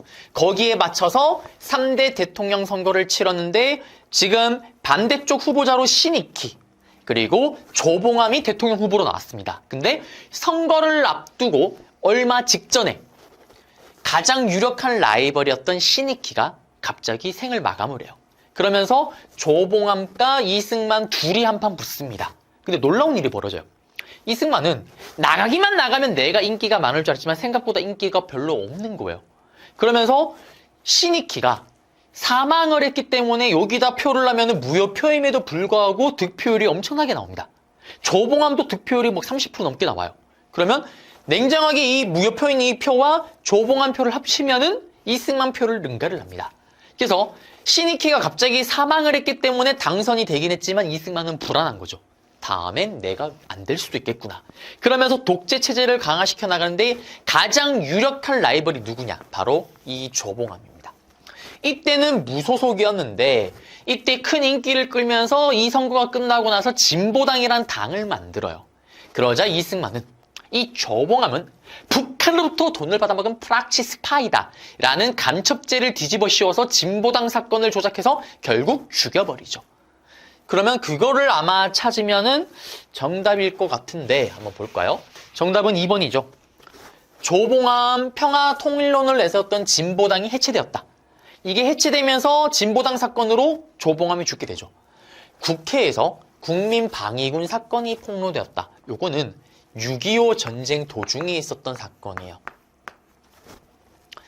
1.4 한창일 때 중국군이 참전하면서 우리가 막 퇴각할 때 전쟁이 터지면요, 여러분들 돈의 가치가 똥값이에요. 돈보다 중요한 게 현물입니다. 이때 병사들을 먹여 살려야 되는 군사물자를 장교들, 간부들이 몰래 자기들이 빼돌려서 갖다 팔아버린 거예요, 시장에. 돈을 엄청 벌었겠죠. 그러자 그 사건이 벌어지면서 실제로 그걸 잊고 먹어야 되는 군인들이 굶어 죽는 일이 발생을 합니다. 그게 국민방위군 사건이에요. 그리고 경찰이 반민족행위 특별조사위원회를 습격하였다. 이거는 대한민국 정부가 수립되자마자 가장 먼저 때렸던 법 중에 하나가 반민족행위 처벌법이잖아요. 그리고 반민특위, 반민족특별조사위원회, 친일파를 싹 다 잡아들였지만 이때 1대 대통령이었던 이승만이 지금 친일파를 청산하는 것보다 빨갱이, 공산주의를 제거하는 게 더 급합니다. 그리고 사실 얘들은 친일파가 아니라 공산주의를 없애자고 했던 반공주의자라는 이유로 이거를 없애버리죠. 습격을 하면서 결국 친일파 청산이 끝나버립니다. 그 얘기고요. 이것도 앞에 얘기고 선거 이전이고 조선건국준비위원회 줄여서 건준위. 이 건준위가 광복되고 나서 우리는 무정부 상태잖아요. 이때 어떻게 보면 약간의 정부 역할을 했던 게 이 건준인데 지방 곳곳에 만든 체인점이 인민위원회입니다. 이거는 정부 수립되기 전이죠. 그리고 1대 대통령에 한해서 나가는 거 무제한이 폐지하는 개헌안. 1대 대통령 한해서만 나가는 거 무제한. 이 대통령 선거 전에 이렇게 헌법을 뜯어고치고 출마를 했잖아요. 이 헌법이 이승만 대통령의 4.4.5.1 개헌이죠. 그래서 이거 앞이니까 틀렸죠. 그래서 정답은 2번이 되는 겁니다. 밑줄 그은 집회가 열린 시기인데 남북 학생들의 회담을 요구하는 집회 장면이래요. 당시 대학생들은 판문점에서 만나자는 구호를 외치며 협상을 통한 자주적인 통일을 주장했대요. 정부는 남북 총선거에 의한 평화 통일 정책을 제시하였습니다. 자, 이거는 장면 내각이에요. 앞에 봤던 이승만 정부가요, 끊임없이 독재를 추구하다가 결국에는 3.15 부정선거를 계기로 해서 일어났던 4.19 혁명. 큰 틀에서는 이승만의 독재 정치에 대한 반발이죠. 4.19 혁명이 일어나면서 결국 이승만이 하야를 합니다. 그러면서 허정 과도 정부, 그리고 우리나라 역사상 처음이자 마지막으로 내각 책임제로 장면 내각이 들어서게 되죠. 장면 내각이 들어서게 되자 민간인 차원에서 이렇게 통일 문제가 활발하게 논의가 돼요. 왜? 이승만 때는 6.25 전쟁을 겪고 나서 그 뒤로 반공, 공산주의 반대한다, 빨갱이 다 없애버린다, 반공이 엄청나게 파워가 세집니다. 그래서 그때 민간인 차원에서 이렇게 통일을 얘기한다? 바로 그냥 북한 간첩으로 끌려가 버리는 거예요. 얘기를 못 하다가 이승만 정부가 이제 무너지고 나서 장면 내각이 들어서면서 이제 통일 정책에 대해서 하나 둘씩 입을 열고 얘기를 하기 시작을 하는 거예요. 그러면서 이때 유명한 구호가 있죠. 가자 북으로, 오라 남으로. 지금 이러한 집회. 근데 기본적으로 민간인 차원에서 이런 여러 가지 통일 정책 얘기가 됐지만 장면 내각, 우리나라 정부는 기본적으로는 당연히 이걸 거부합니다. 이렇게 니들이 뭐 만나서 이렇게 할 얘기가 아니라 이 통일 문제는 예전에 합의했었던 남북 총선거에 의해서 이루어져야 된다. 당연히 이거는 북한이 강히 거부를 할 거고요. 그러면서 이 집회가 열린 시기, 어쨌든 장면 내각 시기니까 이승만 정부가 무너졌던 직후겠죠. 그러면은 바로 보이네요. 4.19 혁명 직후에 장면 내각이잖아요. 정답은 3번이고, 그리고 이 장면 내각이 1년 동안 못 버티고 무너지죠. 누구 때문에? 빠라바라밤, 빠라바라밤, 빰빠밤, 빰빠밤, 빰빠밤. 박정희를 비롯한 군인 세력의 5.16 군사정변으로 무너지죠. 그리고 박정희 정부가 수립되고 나서 일어났던 사건이 6.3 시위고요. 그럼 여기 사이에 들어가는 게 맞죠. 정답은 3번입니다. 43번이에요. 다음 명령을 실행한 정부의 경제정책인데 지금 보시면은 긴급명령을 발표를 했대요. 이때 보면은 결정적 힌트는 사실은 경부고속도로 개통 등의 경제발전. 경부고속도로. 바로 경제개발 5개년을 펼쳤던 박정희 정부입니다. 박정희 정부는 정말 평가가 극과 극을 달리는데 제일 좋은 평가는 역시 뭐니 해도 경제개발 5개년이죠. 처음에 60년대에 1차, 2차 경제개발 5개년을 했어요. 그때 박정희 정부의 정책은 가벼운 걸 더 만들자라는 경공업이에요. 신발, 가발 같은 거, 옷 같은 거 만드는 거예요. 그러다가 평생 그런 것만 만들 수는 없으니까 이때 다음 산업을 위해서 뭘 하냐면 경부고속도로, 포항제철 같은 걸 만듭니다. 그리고 나서 3차, 4차 경제개발 5개년으로 들어가게 되는 거죠. 그래서 박정희 정부 때 내용을 찾으면 되는 거고, 이거는 잘 안 나오는 선지긴 해요. 사채에 허덕거리는 기업을 구제하기 위해서 사채 신고를 독려하고, 이게 뭐냐면 기업들이 이제 막 돈을 빌리고 이거 못 갚고 하니까 이거를 어떻게 보면 좀 처리를 해준 거예요. 이때 박정희 정부가. 그래서 뭐 이런 내용들이 있었다라는 건데 사실 경부고속도로 개통해서 이거는 박정희 정부인 걸 알고 접근을 했어야 됐죠. 네. 그리고 43번에 이제 답을 찾아볼게요. 바로 나왔네요. 3차, 4차 경제개발 5개년. 정답 1번. 미국과 자유무역협정을 체결했던 거는 노무현 대통령 때고요. 이거는 노무현 대통령 때고, 그리고 비준. 이거를 동의하고 확인했던 거는 이명박 정부 때입니다. 그 다음에 기속재산 처리를 위해서 신항공사를 설립했던 거는 미군정이에요.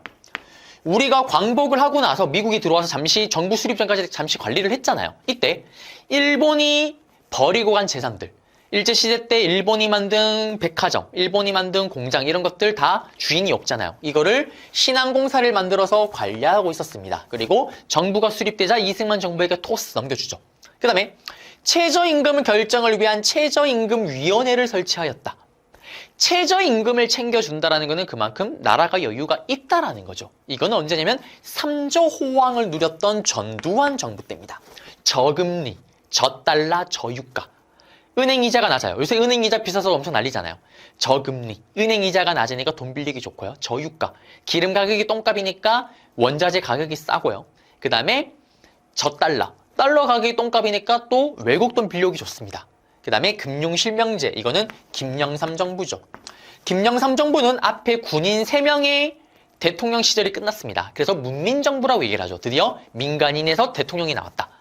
앞에 박정희, 전두환, 노태우. 그러면서 오랜 군인들이 독재를 하고 또는 혼란이 있었기 때문에 분명히 썩어 문드러졌다. 그래서 김영삼 정부가 내세웠던 것 중에 하나가 바로 부정부패 척결이죠. 그거의 메인 정책이 바로 금융실명제입니다. 지금처럼 은행 업무를 볼 때는 무조건 자기 이름으로 봐야 되는 거죠. 여러분들의 부모님도 여러분들의 통장을 건드릴 수가 없는 거. 그게 이때입니다. 그래서 정답은 1번 되겠습니다. 44번 문제입니다.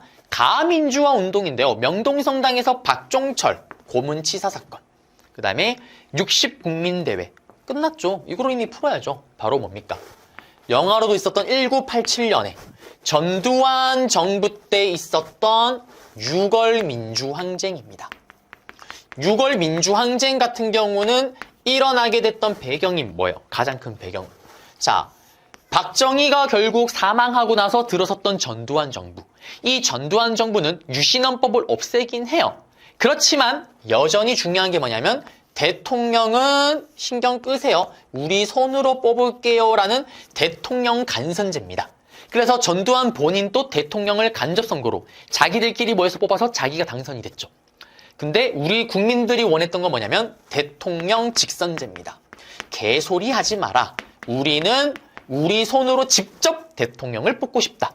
그러면서 민주화 운동이 일어납니다. 이때 서울대 학생이었던 박종철 학생이 시위에 나섰다가 경찰에 끌려갔는데 그리고 나서 시신으로 나오죠. 그때 경찰의 발표는 책상을 빵 쳤더니 놀라서 심장마비로 쓰러졌다. 그때 의사의 양심 고백, 물고문으로 죽었다. 시위가 격화됩니다. 그리고 6월 10일 날 60국민대회가 시작이 되면서 시위가 더 격화되죠. 그 다음에 여기 빠진 게 뭐 이한열이랑 그 다음에 4.13 호원조치 내용이 있는데 한번 정답이 있을 것 같아서 그 중에 하나가 그거 얘기하면서 다시 한번 정리를 해드릴게요. 자, 보시게 되면은 여기 있네요. 정답은 5번이죠, 5번. 이렇게 박종철의 사건을 계기로 시위는 격화되고 있고요. 전 국민이 전부 다 대통령을 이제 우리 국민이 뽑을 수 있게 하라. 헌법을 뜯어 고쳐라. 라고 얘기를 하는데 전두환 정부는 4.13 호원 조치를 발표합니다. 4월 13일자로 우리는 기존의 헌법을 계속 보호하겠습니다. 신경 꺼요. 우린 계속 대통령을 우리끼리 뽑을 거예요. 시위가 더 격화되죠. 그러면서 이제 6월 민주항쟁의 결과 다들 아시는 것처럼 지금의 대통령 제도가 확립된 겁니다. 지금의 대통령 제도는 대통령 직선제, 그리고 대통령은 only one, 딱 한 번밖에 할 수가 없죠. 대통령 단임제. 그리고 임기가 몇 년이니까 여러분들 대통령 임기는 5년이다라는 거. 정답은 5번. 신군부의 비상계엄이 확대가 원인이 되어서 일어났던 거. 신군부가 누굽니까? 머리털이 없는 아찌, 전두환 아찌, 베프 노태우 아찌. 군인 세력들이 박정희 대통령의 사망 이후 또다시 권력을 잡는 거. 그게 신군부 세력이잖아요. 이들의 비상계엄과 이들의 확대로 결국 신군부의 퇴진을 외치면서 여러 지역에서 민주화 운동이 일어나는데 가장 격렬했던 민주화가 일어났던 지역이 바로 광주죠. 광주 5.18 민주화 운동이고요.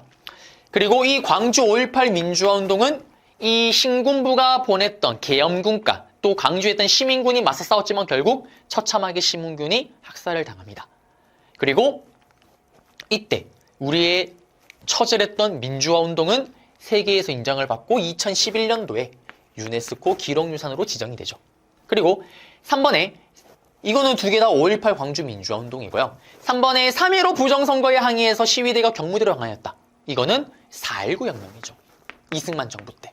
3.15 부정선거가 일어나자 이게 직접적인 배경이 됐고요. 큰 틀에서의 배경은 이승만 정부의 독재 정치에 대한 저항으로 4.19 혁명이 일어났고 시위대가 경무대, 지금으로 치면 청와대로 이렇게 생각하시면 돼요. 경무대로 행진했다라는 거고. 그 다음에 3.15 민주구국선언을 통해 긴급조치 철폐. 긴급조치를 발동했던 거는 누굽니까? 대통령이 신이 됐던 유신헌법을 반포했던 박정희 정부 때죠. 그래서 이거는 틀렸죠. 정답은 그래서 5번 되겠습니다. 45번 문제입니다. 다음 뉴스가 보도된 통일정책의 노력으로 옳은 건데요. 지금 보시게 되면 대통령은 경의선 복원사업의 일환으로 도라산역을 미국의 부시 대통령과 방문을 했대요. 그리고 정답의 인물이 지금 사진에 들어가 있습니다. 김대중 대통령이죠. 지금 이 경의선 복원사업의 일환으로 이렇게 했던 노력을 펼쳤던 정부이자 인물은 김대중입니다. 김대중 정부는 햇볕 정책이라는 걸 실시를 하죠. 북한을 따뜻하게 햇볕에 쬐겠다. 그래서 정치, 사회, 경제, 문화 각 분야별로 교류를 통해서 서로 간의 간격을 좁혀나가고 그리고 평화적으로 통일을 하겠다는 게 김대중 정부의 컨셉입니다. 이 노력의 결과 우리는 역사상 처음으로 1차 남북 정상회담이 이루어지게 되죠. 최초로 우리나라의 정상이 북한에 직접 가서 북한의 정상을 만나게 됩니다. 그리고 이 1차 남북 정상회담의 결과 우리는 6.15 남북 공동선언을 발표하죠. 그리고 여기에는 어떤 내용이 들어가냐면 이산가족을 우리가 앞으로 정기적으로 만날 수 있도록 한번 노력을 해보자. 그리고 끊겼던 철도, 서울경, 서울과 저기 북한 지역의 신의주를 연결하는 경의선 철도를 한번 만들어보자. 그 경의선 철도의 첫 시작 지역이 도라산역이 되는 거예요. 우리나라에서는. 그리고 개성공단을 만들어보자 라고 합의를 했던 게 6.15 남북공동선언입니다. 정답은 3번이네요. 네, 정답은 여기 있는 것처럼 3번이고요. 1번에 민족 자존과 통일 번영을 위한 7.7선언. 이게 분명히 10회차 이전에는 거의 활용이 안 됐어요. 선지로도 잘 안 나왔었는데 최근 들어서 스물스물 이렇게 선지로 활용이 되고요. 최근 들어서 이게 정답이 되기도 합니다. 정리를 이제 할 때가 왔어요. 이 7.7선언은 누구냐면 NO라고 했던 일이 벌어졌던 노태우 때 NO라고 하는 일이 벌어집니다. 노태우 정부 때 NO라고 했던 나라 누구? 북한과 기본적인 내용의 합의라는 남북기본합의서가 체결되고요. NO라고 했던 나라 누구? 북한과 유엔의 동시가입. NO라고 했던 거 뭐? 핵은 NO, 비핵화선은 노태우 정부인데 NO라고 했던 일 바로 믿을 수 없는 88 서울 올림픽을 열었던 것도 노태우 정부입니다. 근데 이 88 서울 올림픽이 개막식 하기 바로 몇 달 전에 발표한 게 7.7선언이에요. 이때 뭐 이산가족 간에 뭐 만남 또 한번 주선을 해보자든지 아니면은 또 뭐 남한과 북한의 동포들이 이동을 좀 자유롭게 하자든지 이런 내용 들어가고요. 그 다음에 또 중요한 거. 노라고 했던 나라 누구? 북한 위쪽에 있던 러시아, 그 다음에 소련, 중국, 사회주의 국가와 한번 친선을 하자 이런 내용도 들어가는 게 바로 사실 이 선언이에요. 그래서 이거를 올림픽 전에 발표했던 게 뭐냐면 88 서울 올림픽 때는 사회주의 국가들도 올림픽에 참여를 할 수 있게끔 그래서 사실은 어떻게 보면 진짜 제대로 된 스포츠장을 열는 데 또 크게 기여를 했던 게 7.7선언이고요. 이건 올림픽 놓고 봤을 때 그 외에도 이 7.7선언은 북한과의 관계가 좀 회복되는 데도 기여를 합니다. 그게 7.7선언이고 노태우 정부 때고요. 그 다음에 최초의 이산가족 상봉은 전두환 정부죠. 단발성이긴 하지만 북한이 우리나라가 수해를 겪자 물자를 지원해주면서 약간 화해 무드? 약간 좀 분위기가 좋아져요. 그 결과 단발성이지만 이렇게 이산가족 상봉과 그 다음에 예술공영단 교환이 실현되었다. 7.4남북 공동성명은 1972년에 누구? 박정희 정부가 갑자기 뜬금없이 발표를 하죠. 친애하는 국민 여러분들, 지금 북한과 통일 원칙의 3가지 합의를 했습니다. 그게 7.4남북 공동성명, 그리고 이거를 하기 위해서 조절해 나가겠습니다 라면서 남북조절위원회를 구성했었죠. 그래서 정답은 3번 되겠습니다. 46번 문제입니다. 기역과 미음에 대한 학생들의 의견으로 틀린 건데요. 지금 보시면은 기역의 태종무열왕, 신라 김춘추죠.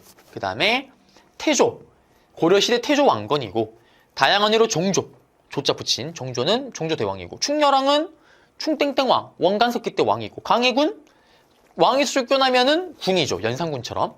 정답은 일단 김춘추. 김춘추는 태종무열왕은 나당동맹을 왕이 되기 전에 김춘추로서 체결을 했고요. 나당동맹 체결하면서 본인이 왕이 됩니다. 그러면서 백제를 멸망시키고 나서 아야 죽어요. 네, 통일의 기초를 마련했죠. 정답이고.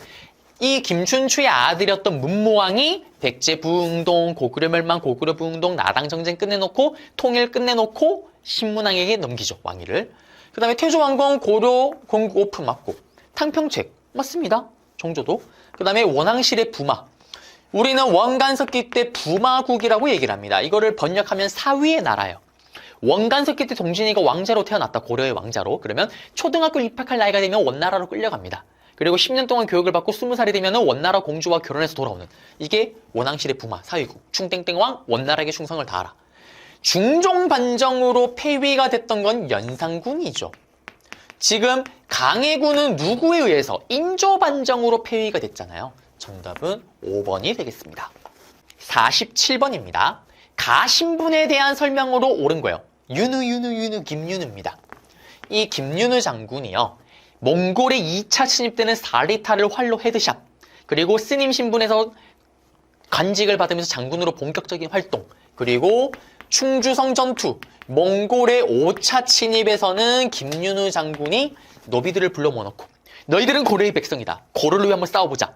너희들은 더 이상 노비가 아니다. 라면서 노비 문수를 불지르죠. 그러면서 우와! 힘을 내서 싸워서 승리를 거뒀던 거. 그리고 여기 보시면 김홍집입니다. 고종이 아꼈던 고종의 오른팔 채측근.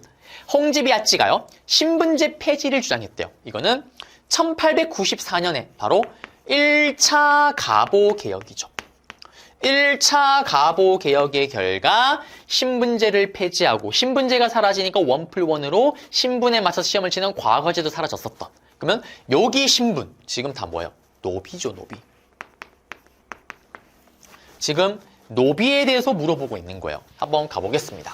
1번에 승진의 제안을 받았고 등난이라고 불렀대요. 이거는 뭐냐면 육두품이에요. 육두품은 엄마 아빠가 왕족이 아니라는 이유 하나만으로, 엄마 아빠가 둘 다 왕족이면 성골, 엄마 아빠 둘 중에 한 명이 왕족이면 진골, 둘 다 아니면 육두품, 오두품, 사두품 내려가는데 아무리 자기가 날고 기어도 수능 만점, 내신 1등급을 맞아도 서울대를 갈 수가 없습니다. 왜? 엄마 아빠가 왕족이 아니니까. 그래서 이들은 등난, 얻을 득, 어려울 날, 귀한 성실을 얻기가 어렵다라고 해서 육두품을 등난이라고 불렀습니다. 지금 노비가 아니죠. 이건 육두품이고요. 그 다음에 고려시대 때는 향부곡소, 강남향, 강남부곡, 강남소에 사는 민들은 신분상으로는 일반 민들이에요. 신분상으로는 일반 농민과 똑같지만 얘들은 일반 농민과 다르게, 일반 강남 지역에 사는 사람과 다르게 강남향, 강남부곡에 살면 국가가 원하는 뭔가를 더 농사를 짓거나 특산품을 더 만들어내야 돼요. 그래서 세금이 빡세니까 여기서 공주 명악소, 망이 망소인한들이 일어나는 거예요. 그 다음에 조선시대 봉수 역졸의 업무를 주로 담당하였다. 이거는 신량역천이라고 얘기를 해요. 여기에 해당되는 애들을요. 신분상으로는 양민이에요. 똑같죠? 신분상으로는 일반 농민과 똑같아요. 그런데 역천, 하는 역, 하는 일이 천한 애들, 빡센 애들이에요. 봉수가 뭘까요? 그 봉수대 산에 불 붙이는 거. 아침마다 올라가서 불 붙이고 내려오는 생각을 해보세요. 빡셉니다. 역졸. 역졸 같은 경우는 역마다 이제 관리하는 거고요. 이것도 빡센 거고요. 그 다음에 내려가서 4번에 통청운동으로 청료직 진출을 시도를 했대요. 이거는 누구냐면 서얼이죠, 서얼. 엄마는 노비 또는 농민, 아빠가 양반인 경우. 왜 우리는 아빠가 양반인데 고위직으로 가질 못합니까? 엄마가 천하다고 그런 겁니까? 안 됩니다. 말이 안 됩니다. 라면서 통청운동을 펼쳤고, 이 결과 정조 때 서얼들을 규장각 검서관으로 등용하기도 했었죠. 그리고 5번에 조선 순조 때 정조의 아들이었던 순조는 왕이 오르자 이때 노비들의 수가 많다기보다는 농민들의 수가 지금 문제가 돼요. 조선 후기 때. 이게 무슨 말이냐면 조선 후기 때는요. 돈을 많이 번 농민들, 상인들이 개나 소나 양반이 됩니다. 그래서 양반의 수가 늘어나고 농민의 수가 주는 거예요. 그러니까 이 농민의 수를 채워야 될 거 아니에요. 국가 입장에서는. 왜? 국가를 위해서 실제로 일을 하고 뛰고 그 다음에 세금을 내는 게 이들이잖아요. 근데 어떻게 수급할 방법이 없습니다. 그래서 노비를 해방시켜버려요. 근데 개인이 가진 노비를 해방시켜라? 절대 안 할 거 아니에요. 개인들이. 그래서 국가가 가졌던 이게 공노비입니다. 공노비. 공노비 6만 6천여 명을 순조 때 바로 해방을 시켜요. 근데 이렇게 공노비가 일반 농민이 되는 수보다 농민들이 양반이 되는 수가 훨씬 더 많은 거예요. 그래서 조선 후기 때 보면 전체적인 거를 보면은 양반의 수는 늘었고 농민과 상민의 수는 줄어들었고 천민의 수, 노비의 수는 또 줄어들었다라는 거. 어쨌든 이걸 해방시킨 노빈 수는 줄었죠. 그런데 이 노비가 농민이 됐음에도 불구하고 농민이 다시 양반이 되는 수가 훨씬 많으니까 전체적으로 봤을 때는 여기 농민의 수도 줄어들었다라는 거. 그래서 여기 내용까지 한번 잡아드렸고 그러면은 지금 노비 얘기니까요. 정답은 5번이 되겠네요. 47번의 정답은 5번입니다. 48번 문제입니다. 다음 세시 풍속에 대한 탐구활동으로 가장 적절한 건데요. 답청절. 푸른 새임을 받는데요. 강남 갔던 제비가 돌아오는 중3일은 본격적인 봄의 시작을 알린 날이래요. 그리고 이런 날을 답청절이라고 부르는데 이거는 뭐 맞추라고 주는 거긴 한데요. 보시면 여기 밑에 먹는 게 화전 쑥독이 있고요. 호랑나비, 활쏘기가 있습니다. 이거는 삼진날이고요. 유래까지 설명해드렸고 앞에 칠성날은 그거잖아요. 견우직녀 이야기 틀렸고 한식날은 동지로부터 105일째 되는 날 했던 거고 동짓날에 먹는 거는 팥죽이죠. 그 다음에 단오날에 즐기는 거 그 청포물에 그 머리 감는 거랑 그 다음에 씨름이 대표적이겠죠. 그래서 48번의 정답은 3번이 되겠습니다. 49번입니다. 다음 지역에 있었던 사실로 옳은 건데요. 지금 우리 고장의 역사래요. 금성상가, 영산강이고 마한 지역이 있대요. 그러면 이게 정확하게 어딘지 몰라도 일단 마한 지역이라고 얘기하니까 전라도라고 느낌이 딱 올 거고요. 그 다음 보세요. 전라도라는 이름은 전주와 우리 고장의 이름을 딴 거래요. 그러면 전주에 전를 뗐으니까 지금 남은 게 이 나가 붙겠죠. 뭘까요? 나주예요. 나주. 이게 나주 지역입니다.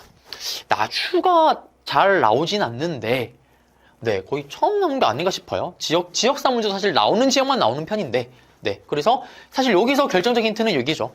강주 학생 항일운동의 도화선이 됐던 게 이제 나주역인데 그 여학생 희롱 사건이 났던 게 나주역이에요. 그리고 나주목의 관아 부속 건물이고 자, 그럼 들어가 보겠습니다. 자, 보시게 되면 인조가 피신해서 청나라와 항전했대요. 이거 남한산성이죠. 틀렸고 유생 출신인 유인석이 의병 일으켰대요. 여기는 제천입니다. 제천. 그리고 정문부가 왜군에 맞서서 북간대처. 최근 해차에 들어서 이 정문부가 얘기가 많이 나와요. 오답선지든 정답선지든. 임진왜란에 때 활약했던 거고 저기 함경도 길주성에서 활약을 했죠. 북쪽이고 틀렸고 김강제. 일본 쪽발에게 진빚 돈을 갚아서 돈 서상돈가 돈 갚아서 광명 찾자 김강제. 저의 고향이었던 대구에서라는 게 대구의 국채보상운동이죠. 그래서 시작됐던 거고 이거 대구고. 그 다음에 정답은 5번이죠. 왕건이 후백제를 배후 위에서 견제하기 위해 차지하였다. 근데 이거는 사실은 진짜 만약에 이게 나중인지 모르겠다 나는 했어도 여러분들이 마한이 기본적으로 마한세로 나왔잖아요. 마한이 기본적으로 전라도 쪽이구나 걸 알고 있잖아요. 그리고 광주 학생 항해는 광주니까 이쪽도 전라도 근처겠구나 걸 본능적으로 알 거 아니에요. 그랬을 때 접근을 하게 되면은 제끼고 하면은 사실은 왕건이 후백제를 저는 후백제 지역이 전라도 지역 마한 일대 쪽에 있었던 거잖아요. 그러면 여기로 접근할 수가 있었죠. 실제로 배후를 치기 위해 잡았던 주요 지역이 바로 나주입니다. 실제로. 그래서 정답은 5번이 되겠습니다. 이거는 만약에 진짜 몰랐더라면 아까 얘기했던 것처럼 이런 소거법이나 좀 차분하게 약간 그 추리식으로 접근했으면 풀 수 있는 문제였다라는 거. 마지막 50번 문제입니다. 가섬에 대한 설명으로 틀린 거 찾는 거예요. 보시면 연합군 최고사령부 문서에는 제주도 울릉도 삐리리가 우리 영토래요. 근데 또 결정적인 힌트. 동쪽 끝에 있는 섬이래요. 이거는 독도죠, 독도. 그러면 독도와 관련된 걸 찾으면 돼요. 보겠습니다.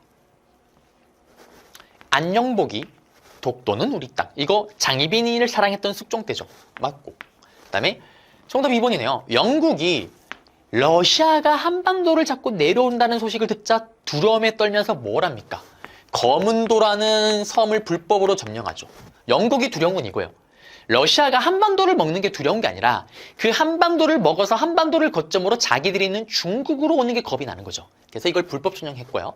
그 다음에 러일 전쟁 때 일본이 어머나 여기 무인도네? 어머나 안 쓰는 땅이네. 우리가 전쟁 중에 좀 쓸게라면서 심한해연으로 편입시키죠. 맞는 내용이고. 그 다음에 대한제국 칙령 제41호 때 우리는 각 나라 외교 대사관에도 발표를 합니다. 독도는 우리다. 우리 거다. 그리고 일본의 태정관이 뭐냐면 일본 최고의 정치기구 부서예요. 여기서 발표하고 만든 문서를 보게 되면 울릉도를 포함한 한 섬, 그 한 섬이 독도를 가리킵니다. 독도는 일본과 무관한 지역이라고 명시를 하죠. 그래서 50번의 정답은 2번이 되겠습니다. 이렇게 해서 저와 함께 모든 문제 다 풀어봤고요. 여러분들 또 들어주시느라고 너무 고생 많으셨고 저는 앞으로 더 좋은 모습, 더 좋은 강의로 여러분들을 찾아뵙도록 하겠습니다. 여러분들 고생하셨습니다.